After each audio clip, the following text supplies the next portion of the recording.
করে ঝরে যায়।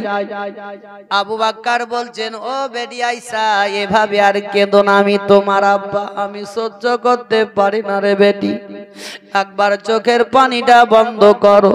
ও আমার বাপজিরা আমার, যদি কাউরির বেটি বাপের সামনে কান্না করে, বাপ কিন্তু সহ্য করতে পারে না, বেটির চোখের পানি কখনো বরদাস্ত করতে পারে না। বেটি এমন তোমার কি হয়েছে বলো রে বেটি, আমি তোমার বাবু, যদি পারি তোমার রক্ষাটা করব।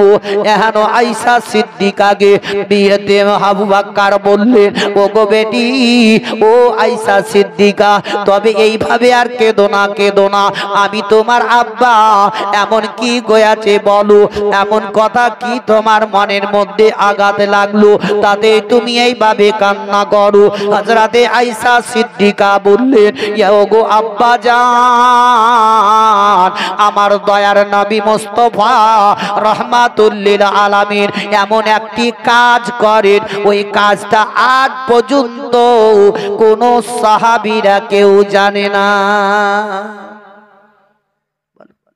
যে আবু বকর নবীর কাছে উঠতে বসতে চলতে ফিরতে সেও বলছে জানে না।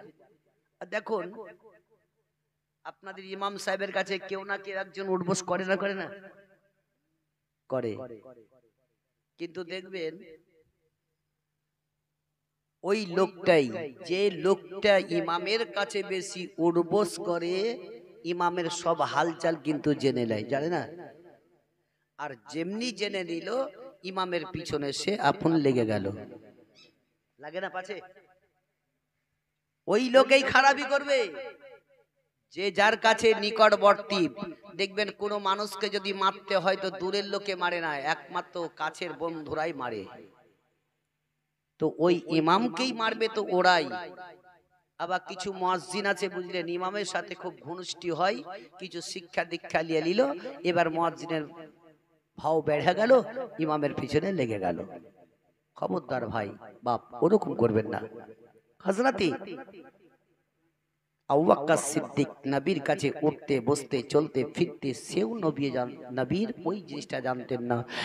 হযরতে আবু বকর সিদ্দিক রাদিয়াল্লাহু তাআলা আনহা বললেন, ওগো আমার বেটি আয়েশা, একবার বলে দাও, তবে চোখের পানিটা একটু বন্ধ করো, এইভাবে আর না কান্না করে।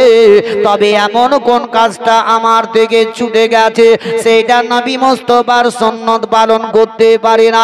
হযরতে আয়েশা সিদ্দিকা রাদিয়াল্লাহু তাআলা আনহা বললেন, ওগো আব্বা জান, তবে এমন একটা কাজ হলো, প্রত্যেক দিন রাত্রি বেলাতে এই জঙ্গল দিয়ে আমার নবী মুস্তাফা হেঁটে হেঁটে চলে যান। আবু বকর বললেন, ও বেটি আয়েশা, তবে নবী মুস্তাফা কেন রাস্তা দিয়ে হেঁটে হেঁটে যান, কারণটা কি বলো না কেন? বলে, ওগো আব্বা জান, হালুয়ার হাতের মধ্যে নিয়ে গিয়ে আমার দয়ার নবী মুস্তাফা ওই জঙ্গলের ভিতরে এমন একটা লোক শুয়ে আছে, ওগো আব্বা, তার হাতের নখগুলা খসে খসে যায়, এমনকি শরীরের মাংসগুলাও খসে খসে পড়তে লেগেছে। ওগো আব্বা গো, তার মুখের মধ্যে দাঁতগুলা খসে খসে গেছে, কোনো জিনিস চাবিয়ে খেতে পারে না। ওই লোকটার নিকটে আমার দয়ার নবী মুস্তাফা প্রত্যেক দিন হালুয়া নিয়ে গিয়ে তাকে রাত্রি বেলাতে খাইয়ে আসেন। জোরে একবার বলুন সুবহানাল্লাহ। তবে নবীর আদর্শটা কি ছিল, নবীর ব্যবহারটা কেমন কি ছিল দেখুন। আজকে হাইরে মুসলমান, আমরা গরিবী মানুষ দেখতে গেলে আমরা ঘৃণা করি, আমরা দূর দূর করে হুটে হুটে যাই, বলি না? জামা কাপড়ের 44 না, যাদের একটু টাকা পয়সা বেশি হয়ে গেছে, যারা নতুন নতুন বড় লোক হয়েছে, তাদের চলন আলাদা হয়ে গেছে, তাদের কথাবার্তা পর্যন্ত আলাদা, তাদের হাঁটুন গাটুন সমস্ত সবকিছুই আলাদা। গরিব মানুষকে মানুষ মনে করে না, তাদেরকে ধিক্কারি দিয়ে তেড়ে দেয়। আহারে বিশ্বের নবী আমার প্রত্যেক দিন ওইভাবে গিয়ে ওই লোকটাকে হালুয়া খাইয়ে আসতেন। হযরতে আবু বকর সিদ্দিক বললেন, ওগো বেটি, ও আয়েশা বলো বলো, তবে যে হালুয়াটা নবী নিয়ে যান ওই হালুয়াটা নিজে তৈরি করেন নবী, না তুমি তৈরি করে দাও বলো? হযরতে আয়েশা সিদ্দিকা বললেন, ওগো আব্বা জান, ওই হালুয়াটা আমি নিজে তৈরি করে দেয় আর নবী হাতের মধ্যে নিয়ে চলে যান, সেই ব্যক্তিকে আপনা খাইয়ে আসেন। দয়ার নবী মুস্তাফার দিকে লক্ষ্য করে আবু বকর সিদ্দিক বললেন, বেটি গো, তবে ওই হালুয়াটা তুমি আজকে রাত্রিতে আজকে আমাকে তৈরি করে দাও। নবী মুস্তাফার জায়গাতে আমি ওই ব্যক্তিকে হালুয়া খাইয়ে আসবো, যাতে আমার সুন্নতটা পালন হয়ে যায়।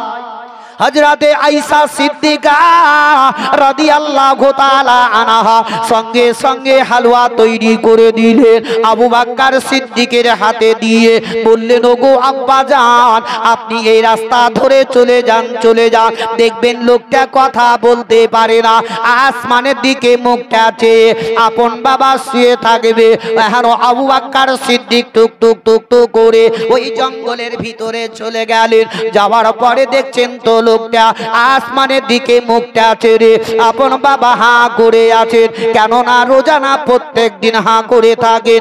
দয়ার নবী সেইভাবে তার কাছে হালুয়া খাইয়ে দেন। হযরতে আবু বকর সিদ্দিক রাদিয়াল্লাহু তাআলা আনহু ওই লোকটার কাছে যেমনি চলে গেছেন, আর ওই লোকটা পায়ের আওয়াজটা কানে যেমনি চলে গেছে, চোখ খুলে দিল, আর এমনকি আসমানের দিকে মুখটা ছেড়ে হাঁ করে তাকে তাকে দেখতেছিল। হযরতে আবু বকর সিদ্দিককে ওই লোকটা দেখতে পাওয়ার পরে আঙ্গুলের ইশারা দিয়ে বলতে আছেন, তুমি কে একবার বলো, তোমার বাড়িটা কোন জায়গা, তোমার নামটা কি বলো? আর যেই লোকটা রোজানা আমার নিকটে আসতো সেই লোকটা কি মারা গেছে বলো? হযরতে আবু বকর সিদ্দিক রাদিয়াল্লাহু তাআলা আনহু বাবা ওয়াজর নয়নে কাঁদতে আরম্ভ করলেন, দুই চোখের পানি ঝরঝর করে ঝরতে লাগলো। আবু বকর সিদ্দিক বলতে আছেন, যার কথা তুমি বলতে আছো, যেই লোকটা তোমার নিকটে রোজানা আসতো, তোমার নিকটে হালুয়া খাইয়ে যেতে, ওই লোকটা আজ পর্যন্ত মরে নাই, এখনো জীবিত আছে। তবে দেখো দেখো, আমার নিকটে বহুত হালুয়া আছে, এই হালুয়া তোমাকে জি ভরে আজকে আমি মন ভরে খাইয়ে দিয়ে তোমার পেট ভরিয়ে আমি খাম থেকে যাব। ওই লোকটা আপন বারবার একবার নয় দুইবার নয় বলতে আছে, না না, আমি হালুয়া তোমার নিকট থেকে খাবো না, কেননা মুখটা বন্ধ করে দিয়ে অঝর নয়নে কান্না করে যায়। ওই সমাতে আবু বকর সিদ্দিক বললেন, শোনো গো, তবে আমার নবী মুস্তাফা তোমাকে একইভাবে হালুয়াটা খাইয়ে যেতেন, একবার বলো। আল্লাহ আল্লাহ সুবহানাল্লাহ। বিশ্বের নবীর আদর্শটা কেমন ছিল দেখুন, নবী আমার কাউকে ঘৃণা করেন রে। দয়ার নবী মুস্তাফা আমার নিজের মুখে হালুয়া গোলা ভরে নিতেন, আর নবী চাবিয়ে চাবিয়ে চাবিয়ে নরম করে নেওয়ার পরে যেমন ছোট ছোট বাচ্চারা মায়ের স্তনে মুখ লাগিয়ে দুধ পান করে, ওই রকম দয়ার নবী মুস্তাফা আমার নিজের মুখটা ওই ব্যক্তির মুখের কাছে নিয়ে গিয়ে মুখটা লাগিয়ে দিতেন, আর বাচ্চার মতো চুচে চুচে হালুয়া খেয়ে নিত। হযরতে আবু বকর সিদ্দিক রাদিয়াল্লাহু তাআলা আনহু ওয়াজর নয়নে কেঁদে যান, চোখের পানি ঝরঝর করে ঝরে যায়। হযরতে আবু বকর সিদ্দিক সেইভাবে নবীর সুন্নত পালন করার জন্য খাইয়ে দিলে। আমরা খাও ভাই, আমরা যখন কোনো বিয়ের বাড়িতে কিংবা মরার বাড়িতে খানা হয়, হয় না, হয় না, চালিশা বছর কি আমরা ভালো ভালো লোকদেরকে ডেকে খাওয়াই, যার মাথায় তেল তাকে ঢালো তেল। কেন বলেন তো? একটা কাপড় পাবো বলি তাকে দাওয়াত দেওয়া হয়, হয় না, হয় না? আর একটা গরিবী মানুষের টাকা মানে কাপড় দিতে পারবে না, তাকে দাওয়াত দিবে না। কেন? গরিব মানুষ দিবে না। তো ওই রকম আজ আমাদের সেই অবস্থাটাই হয়েছে। আমরা যখন যার দেখি তখনই আমরা তেল ঢালি। আমরা যে নবীর জীবনী কাহিনী শুনে সেগুলাকে যে আমরা পালন করব, সেটা কিন্তু আমাদের ভিতরে ওই অন্তরে গাই না কি শোনার পরে আমরা একটুকু তো পালন করি। কোন গরিব মিসকিনকে ওই চালিশার খাবার টাইমে দেখবেন, যখনই খাবার খেতে লোক বসে গেল, সেই সময়তে একটা যদি দরজাতে ভিখারি চলে আসে, যদি দুটো খাবার চাই, তো বাড়িওয়ালা কিংবা অন্যান্য লোকে বলে, এই তুই এখন বস, এই লোকটা খাওয়া হয়ে যাক তারপরে খাওয়াবো, বলে না? বলছে এটা তোমার শরীয়ত এটা বলে না। শরীয়ত বলতে চাইছে সব লোককে খাওয়া বন্ধ করে দিয়ে আগে ভিখারিটাকে আগে খাওয়াও, তাকে যত্ন করে বসে তুমি খাওয়াও। ওই ভিখারিটা যেই দোয়াটা দিবে আল্লাহ দরবারে সেটাই দোয়া কবুল হয়ে যাবে। আর আজ আমরা যদি বসে যে খাবার খেতে বিসমিল্লাহ বলে খাবার ঘাটাঘাট খেয়ে নিলাম, আলহামদুলিল্লাহ পড়লাম না, চলে গেলাম। কিন্তু একটা ভিখারিকে যখন আপনি যত্ন সহকারে বসে খাওয়াবেন, বিসমিল্লাহ বলে শুরু করবে, খাবার পরে আলহামদুলিল্লাহ পড়বে, আল্লাহর কাছে দোয়া করবে, আল্লাহ যে আশায় যে উদ্দেশ্য করলি আল্লাহ তার আশাকে তুমি পরিপূর্ণ করে দিও, আল্লাহ তার কবুল করবে। কিন্তু আমরা খাবার খাওয়ার পরে আলহামদুলিল্লাহ পড়ি, ওরে পাতাটাকে জড়ি সরিয়ে নিয়ে মার ছোট মার টান। তাহলে বলুন আমরা এতদিন থেকে শুনতে শুনতে কি পরিবর্তন হলাম? যাই হোক, আল্লাহ তাবারক তাআলা আমাদের প্রত্যেকটা মানুষকে হাদিস ও কোরআনের দিকে লক্ষ্য করে চলা তৌফিক এনায়েত করুক। জোরে সকলে বলুন আমিন। একবার জোরে সরে নবীকে হাজির ও নাজির মেরে দৌড়ে পাক পড়ুন, আর কিছুক্ষণের মধ্যেই ইতির সমাপ্তি। আল্লাহুম্মা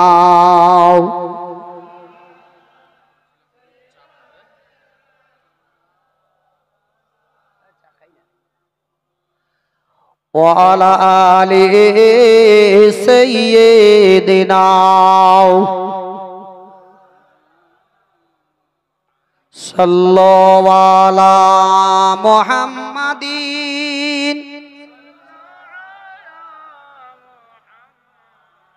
हरदम ज़बान से निकालो,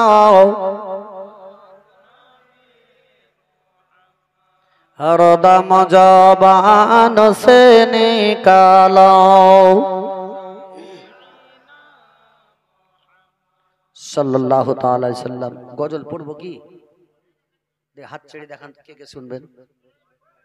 সবাই তো হাত ছেড়ে দিছে না ভাই, মানে এখনো হাফসেননি মনে হয় নাকি?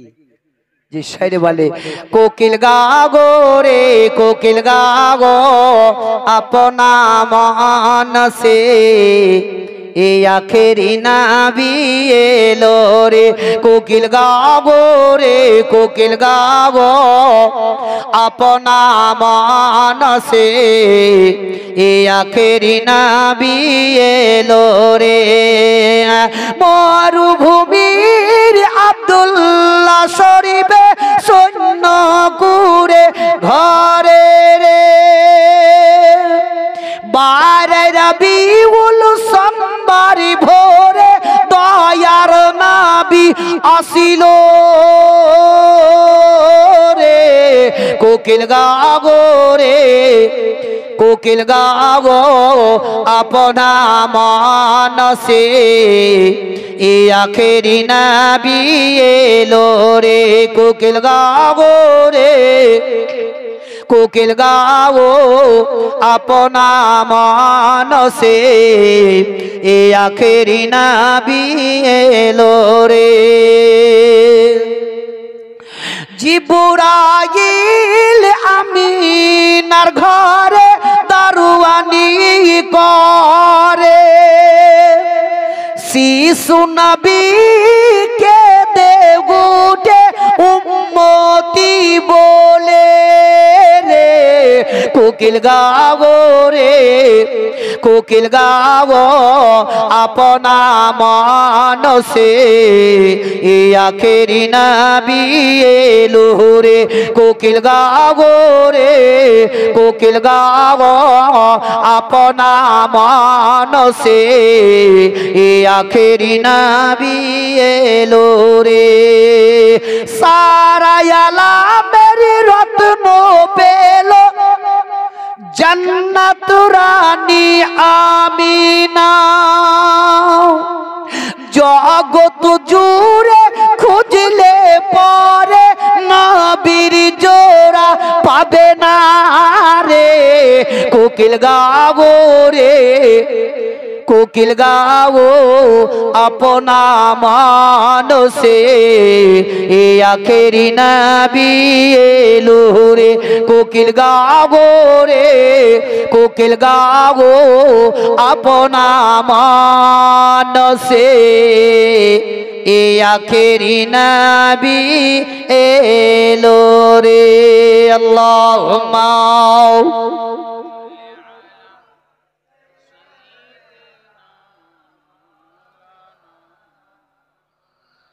وعلى آل سيدنا সাল্লাল্লাহু তাআলা আলাইহি ওয়াসাল্লাম। এতটি লোক বসে আছেন ভাই, যদি এক একটা শায়েরি ইসলাম কিংবা কোনো মৌলবীর গজল পড়ে যদি গলা ফাইটা মরে যায় তবে বলবেন সুবহানাল্লাহ।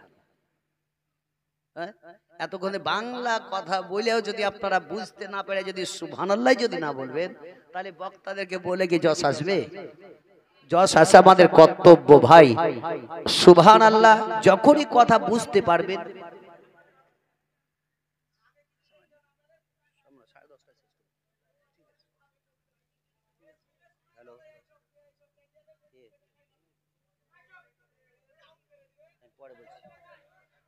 কি হয়েছে আপনার? তো চালু করেছে তো আপনার কি হলো? আপনি এদিকে আসেন। আরে ভাই এখানে সামনে চলে আসেন না, ওরা ইউটিউব ওরা করতেই পারে। আল্লাহুম্মা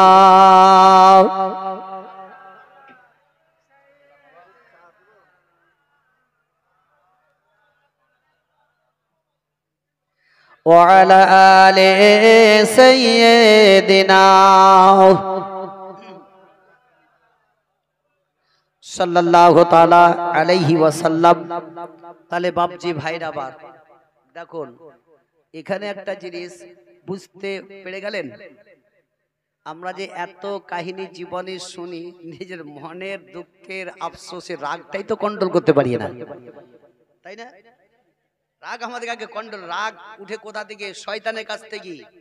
আর শয়তান কিসে তৈরি হয়? আগুনে। আর আগুনে ভাই কিসে? পানিতে। তার জন্য বলছে যখন রাগ উঠে যাবে এক লোটা পানি নিয়ে ওযু করে নাও, তোমার রাগ মিটে যাবে। আমি ওই ভাইকে আমি বলবো একটু ওযু টজু করে এসে করে বসো, তার রাগ টাগ মিটে যাবে মনে হয় না? যাই হোক, আমি বলছিলাম ওখানে বিশ্বের নবীজি আমার দয়ার নবী রাহমাতুল লিল আলামিন হযরতে জিবরিল আমিন বলছেন, ইয়া রাসূলুল্লাহ যদি আপনি ইজাজত দেন তবে ওই ফেরেশতাকে আপনার সম্মুখে নিয়ে আসবো। বলে কে? না তো যার নাম হচ্ছে ইজরাইল আলাইহি ওয়াসাল্লাম, যার যে জান কবজ করে। আল্লাহর নবী দুজাহানের আগা জনাবে মুহাম্মদ রাসূলুল্লাহ সাল্লাল্লাহু তাআলা আলাইহি ওয়াসাল্লাম বললেন, ও জিবরিল যদি আমি তাকে আসতে না দেই, যদি ওয়াপাস করে দিই তবে ওয়াপাস যাবে কিনা বলো? জিবরিল বললেন, ইয়া রাসূলুল্লাহ এটাও আল্লাহর আদেশ হয়েছে, যদি আপনি ইজাজত দেন তবে যাবেন, আর যদি ইজাজতে যদি না দেন তবে আপনার নিকটে যাবে না, তবে আপনার যত ইচ্ছা ততদিন পৃথিবীতে থাকতে পারে। হযরতে জিবরিল আমিন আপনি বলে দিলেন, আল্লাহর নবী বললেন, ও জিবরিল যাও ও ফেরেশতা ইজরাইলকে ডাকো। হযরতে ইজরাইল আলাইহি ওয়াসাল্লাম বিশ্বের নবীর কাছে যেমনি হাজির হয়ে গেলেন, দয়ার নবী মুস্তাফা আমার বললেন, ইজরাইল আর দেরি করো না, তুমি আমার রূহটাকে কবজ করে নাও। হযরতে ইজরাইল আলাইহি ওয়াসাল্লাম বিশ্বের নবীর সিনার উপরে যেমনি হাত দিয়ে দিলেন, আর হাত দেওয়া মাত্রই দয়ার নবী ইজরাইলের দিকে তাকিয়ে বললেন, ও ইজরাইল তোমার হাত যেমনি আমার সিনার উপরে রাখলে তখন মনে হলো উহুদ পাহাড় আমার সিনায় চেপে গেল। ও ইজরাইল, যদি এতই তোমার ওজন দ্বারা হাত হয় গো, তবে আমার উম্মত উম্মতিরা কি তোমার এই ওজন সহ্য করবে? তবে ইজরাইল তাদের সূক্ষ্মভাবে তুমি জানটা কবজ করে নিবে। দয়ার নবী মুস্তাফার ওই রূহটাকে নিয়ে যখন চলে যাওয়া হলো, দয়ার নবী মুস্তাফার রূহটাকে এমন কি আপনার আমার রূহকে রাখানো হয় ইল্লিনা সিজ্জিনের মধ্যে, আর নবী মুস্তাফার রূহকে রাখা গিয়েছিল 8 খানা জান্নাতে। আর ওই রূহকে বিশ্বের নবীর দয়ার নবী মুস্তাফার রূহটাকে 8 খানা জান্নাতের মধ্যে রাখার পরে এমন কি চারিদিকে এলানো হয়ে গেল দয়ার নবী মুস্তাফার ইন্তেকালের কথা, ইন্তেকালের খবর চারিদিকে হলো। এমন সমতে উমর রাদিয়াল্লাহু তাআলা আনহু চট করে ঘরের ভিতর থেকে বেরিয়ে এমন কি বলতে লাগলো, কেউ তোমরা আমার নবী মুস্তাফার ইন্তেকালের কথা যদি বলো, আমার নবী মারা গেছে যদি বলো, তবে তোমাদের গর্দন ছাঁটাই করে দেওয়া হবে।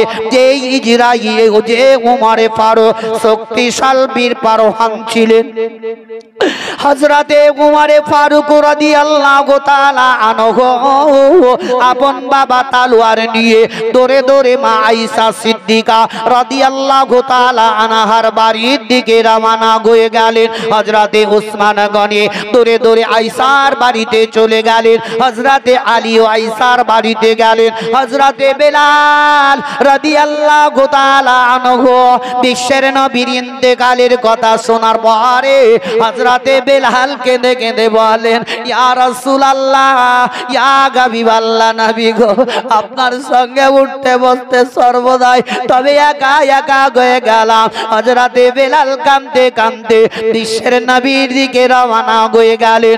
আয়েশা সিদ্দিকার বাড়িতে গিয়ে আর অন্যান্য সাহাবীরা সবাই আপন ঘিরে নিয়ে কান্না করতেছিলেন। দয়ার নবীকে একটি সাদা চাদর দিয়ে কাপড় দিয়ে ঢেকে রেখেছে।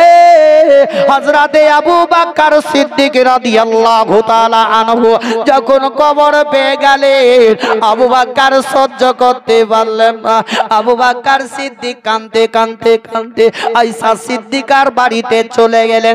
আয়েশা সিদ্দিকা একদিকে কান্না করতে আছেন, সাহাবীরা চারিদিকে দাঁড়িয়ে দাঁড়িয়ে কান্না করতেছিলেন। দয়ার নবী মুস্তাফার সিনার মাথার নিকটে সিথানের গোড়াতে গিয়ে আবু বকর সিদ্দিক বাবা বসে বসে কাঁদতে আরম্ভ করলেন। হযরত আবু বকরের দুই চোখের পানি ঝরঝর করে ঝরে যায়। সাহাবীরা অন্যান্য দিকে দাঁড়িয়ে দাঁড়িয়ে কান্না করেন। মা আয়েশা সিদ্দিকা একদিকে কান্না করেন, ফাতেমা জোহরা একদিকে কান্না করেন। ও আমার ভাইরা, বাপজিরা, মা বোনেরা আমার, যদি কাউরির বাপ মা মারা যায়, ছেলে মেয়েরা চারিদিকে ঘেরাও করে কান্না করে। সাহাবীরা বিশ্বের নবীকে নিয়ে চারিদিক থেকে ঘেরাও করে নিয়ে কান্না করতেছিলেন। আবু বকর সিদ্দিক মনে মনে চিন্তা করলেন, ওগো আল্লাহ, এখন যদি আমি কান্নাটা বন্ধ না করি, আমি অন্যান্য সাহাবীদেরকে কান্না বন্ধ করতে পারবো না। হযরতে আবু বকর সিদ্দিক বললেন, ইয়া রাসূলুল্লাহ, ওই বদরের যুদ্ধের ময়দানে আমি আবু বকর আপনার সঙ্গে ছিলাম।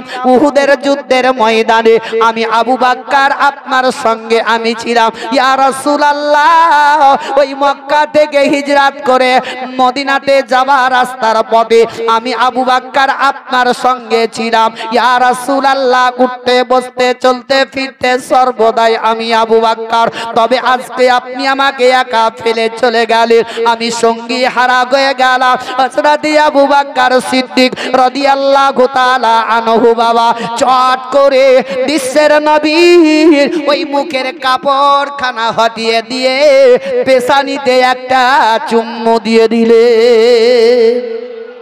একটু সাউন্ড বাড়াও। হযরতে আবু বকর সিদ্দিক রাদিয়াল্লাহু তাআলা আনহু যখন আপন বাপজিরা আমার চুম্মু দিয়ে দিলেন, আবার কাপড় দিয়ে ঢেকে দিলেন। ঢেকে দেওয়ার পরে সমস্ত সাহাবীদেরকে আপন বলতে লাগলেন, ও আমার সঙ্গী সাথীরা, তোমরা একটু কান্নাটা বন্ধ করো, কাঁদা বন্ধ করো। যেমন আপনাদের আমাদের দেশের কাউরির মা বাপ মরে গেলে অন্যান্য লোকেরা বলে, হারে বুবুরে একটু তুই কান্নাটা বন্ধ কর, আমারও মা গেছে, আমারও বাপ গেছে, আমি সবর করে আছি, তুমি একটু সবর করে নাও। সাহাবী আবু বকর বলতে লাগলেন, তবে সমস্ত সাহাবীদেরকে বলতে আছেন, একটু তোমরা কান্নাটা বন্ধ করো, চোখের পানি বন্ধ করো, আর এভাবে কেঁদো না, কেঁদো না। ও আমার ভাইরা বাপজিরা আমার, যেমন আমাদের দেশের কেউ যখন মারা যায় কবরে রাখার পরে এমনকি ওপর থেকে ছেলেরা বলতে থাকে, ও গো চাচা যান, আমার আব্বার মুখের কাপড়টা একটু হটিয়ে দাও, হটিয়ে দাও, হটিয়ে দাও, আমি শেষবারের মতো আমার আব্বা জানকে একবার দেখি না। ওপর থেকে মাথার দিকে দাঁড়িয়ে থেকে বেটারা বলবে, ওগো চাচা একটু মুখের কাপড়টা হটাও, শেষবারের মতো আমরা আমার বাপকে দেখে নিই। আচ্ছা বলুন তো, এই দেশের মধ্যেও আমাদের যখন মেয়ে ছেলে মারা যায় তখন কবরে করি তো একটা চাদর দিয়ে ঢাকে না, কেন কেন ঢাকে? এখানে দেখেন মাথায় খুব পয়েন্ট খাটাবেন। আমাদের মেয়ে ছেলে যখন মারা যায় তখন কবরস্থানে গিয়ে কি বলে, একটা কালো চাদর দিয়ে ঢেকে দাও মেয়ে ছেলে, আর বেটা ছেলে হলে উদামে বাঁশ দিতে আরম্ভ করে, তাই না? আর মেয়ে ছেলে হলে চাদর দিয়ে ঢেকে দাও, কেন মেয়ে ছেলে মুখ দেখানো যাবে না। আচ্ছা কবরে যখন নিয়ে যাচ্ছেন কাপড় দিয়ে ঢেকে দিলেন, মুখ দেখতে দিবে না, পরপুরুষ দেখবে না, যে হয় সেই নামবে। তা বাড়িতে যখন মরে যাচ্ছে সবাই তো পরপুরুষ দেখতে যাচ্ছে, তখন তো মুখ ঢেকে দেয় না, দেয়? তাহলে তখন উদাম থাকলো, সবাই দেখলো, আর কবরে ওইখানে যে পর্দা হয়ে গেল। কি কথা বুঝতেছেন তো? বলে বাড়িতে যখন মরছে তখন সবাই খোলা মুদাম দেখে চলে আসছে, তখন তো বলে নাকি না পর্দা দিয়ে ঢেকে রাখো, আর আমরা ওখানে যাই তখন পর্দা করে তাকে বাঁশ চাপাই দিই। যাই হোক বাপজি আমার, বিশ্বের নবীকে যখন কবরে নামানো হলো, আবু বকর সিদ্দিক মাথার দিকে দাঁড়িয়ে আছেন, আলী মাথার দিকে, এখন ওই সমাধে উপর থেকে হযরতে আবু বকর সিদ্দিক রাদিয়াল্লাহু তাআলা আনহু আপন বাবা উপর থেকে বলছেন, ওগো আলী, ও আলী, একবার দয়ার নবী মুস্তাফার মুখের কাপড়টা হটিয়ে দাও, আমি একবার নবী মুস্তাফাকে দেখে নাই। জোরে বলুন সুবহানাল্লাহ। হযরতে আবু বকর সিদ্দিক আলীকে যেমনি বলে দিলেন, ওই সময়তে আলী রাদিয়াল্লাহু তাআলা আনহু বিশ্বের নবীর মুখটা যেমনি খুলে দিলেন, আবু বকর সিদ্দিক উপর থেকে উকি মেরে দয়ার নবী মুস্তাফার মুখের দিকে যখন দেখতে লাগলেন, দেখছেন তো নবী মুস্তাফার ওই লব দুটো আস্তে আস্তে আস্তে হিলতেছিল। হযরতে আবু বকর সিদ্দিক বললেন, আলী দেখো আমার নবী মুস্তাফা কি বলতে চাইছে, তোমার কানটা একবার নবীর মুখের কাছে নিয়ে চলে যাও, দেখো একবার কান পেতে শুনো শুনো। হযরতে আলী যেমনি কানটা নিয়ে গেলেন, ওই সময়তে নবী মুস্তাফা আমার বলতেছিলেন, ইয়া হাবুলি উম্মতি। যাবার সময়তেও নবী আমাদের উম্মতের জন্যই কেঁদে গেছেন। ওই নবীর আদর্শবান মেনে চলার চেষ্টা করুন। আমি জোরহাত করে যাচ্ছি প্রত্যেকটা আমার বাপজি ভাইদের মা বোনদেরকে, আল্লাহ তাবারক তাআলা যাতে রাসূলের সুন্নতের প্রতি চলা তৌফিক এনায়েত করুক। জোরে সকলে বলুন আমিন। কিন্তু ভাই বহুত জায়গাতে জালসাতে দেখেছি অনেক মানুষের মাথা গেলা কালো কালো হয়, কিন্তু আপনাদের ঘরের মাথাগুলো একটু সাদা সাদা আছে, খুব ভালো লাগছে। সাদা মানে বুঝতেন তো, টুপি আছে, তবে ওই কোনাটুকুনে টুপি নাই, দেখেন একটু কালো কালো লাগছে, বুঝেছেন? তবে বলবো আগামীতে যখন কোথাও জালসাতে যাবে অবশ্যই পকেটে টুপি তো নিয়ে যাবে। টুপি মাথায় দেওয়া হচ্ছে রাসূলের সুন্নত, মুসলমানের পরিচয়। আবার কিছু কিছু লোকেরা বলছে মাথায় টুপি না দিলেও নামাজ হয়ে যাবে। কখন হবে? গতিকে না থাকে না পাই তবাই, আর থাকা সত্ত্বেও তুমি যদি না লাও তুমি রাসূলের সুন্নাতের বরখেফা কি করছে না করে না? তাহলে ওদের কাছ থেকে দূরে থাকার চেষ্টা করুন। আমি পড়েছি পবিত্র কোরআন থেকে, ওমা আরসালনাকা ইল্লা রাহমাতাল লিল আলামিন। আল্লাহ তাবারক তাআলা নবীকে পৃথিবীর দুনিয়ার মধ্যে পাঠিয়েছেন একমাত্র রহমাতুল লিল আলামিন করে, কাউরির বদলা নেওয়ার জন্য নয়, কাউরির বদদুয়ার জন্য নয়, আপনার আমার জন্য রহমাতুল লিল আলামিন নয়, সারা বিশ্বের মানুষের জন্য, সকলের জন্যই নবীকে রহমাতুল লিল আলামিন করে পাঠিয়েছেন। যাক, শেষ ছন্দ আপনার বিশ্বের নবীর শানে যে পড়তে বলেছিলেন, ভুলে গেছিলাম, মনে এসে গেছে। ওই গজলটা দু তিনটা ছন্দ বলেই ইনশাআল্লাহ ইতিহাস বিরক্ত নয়। জামানা দিবানা ও জামানা দিবানা ও গো মায়ামিনা, তোমার লালের নাই তুলনা মাগো, তোমার লালের নাই তুলনা, তুলনা তুলনা। মেঘে মাথায় ছায়া করে, রোদনা লাগে গায়ে, আরে গরম বালি পায়ের তলায় শীতল হয়ে যায়, মাগো শীতল হয়ে যায়। নোরানি বদনে, নোরানি বদনে হাওয়া চলে সনসনে, খেজুর পাতাই হিলাই সব ডানা মাগো, তোমার লালের নাই তুলনা, তুলনা তুলনা। জামানা দিবানা ও গো মায়ামিনা, তোমার লালের নাই তুলনা মাগো, তোমার লালের নাই তুলনা, তুলনা। মোদের নবীর জন্ম হলো যেদিন মক্কায়, আরে শুকনো গাছে ফুল ফুটিল মরু সাহারায়, মাগো মরু সাহারায়। নবীজির এক ইশারায়, নবীজির এক ইশারায় গাছিয়ে সে সালাম জানাই, আসমানের চাঁদ জাগার খেলো না মাগো, তোমার লালের নাই তুলনা, তুলনা। শিশু নবী শুয়ে শুয়ে আকাশে তাকায়, আকাশের ওই হুরু গেলে মান সালাম জানাই, মাগো সালাম জানাই। আদবে সহকারে, আদবে সহকারে নূর নবীকে ঘিরে, ফেরেশতারা হিলাই দোলনা মাগো, তোমার লালের নাই তুলনা, তুলনা। জামানা দিবানা ও গো মায়ামিনা, তোমার লালের নাই তুলনা মাগো, তোমার লালের নাই তুলনা। যাক, আমার বক্তব্য এখান থেকে ইতিহাস সমাপ্তি করলাম। বলার মাধ্যমে, ভাষার মাধ্যমে ভুল তুলে ক্ষমা প্রার্থী। ওয়া মা আলাইনা ইল্লাল বালাগ।